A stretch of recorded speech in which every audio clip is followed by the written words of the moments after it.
আমি একটি হাদিসের প্রেমে পড়ে গেছি।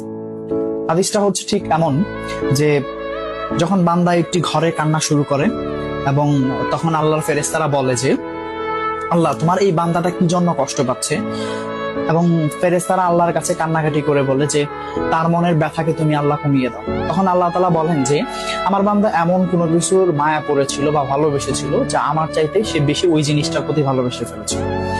আমি আমার বান্দার কষ্ট আমি বুঝি এবং আমি দুঃখী মানুষের মানে ভগ্ন হৃদয়ের মানুষের খুব কাছাকাছি অবস্থান করি। কত দূর?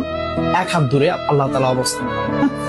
এবং আরেকটা কথা হচ্ছে ফেরেশতারা তখন বলতে থাকে আল্লাহ তুমি চাইলেই কি সেই বান্দার সেই অভাবগুলো তুমি পূরণ করতে পারো না?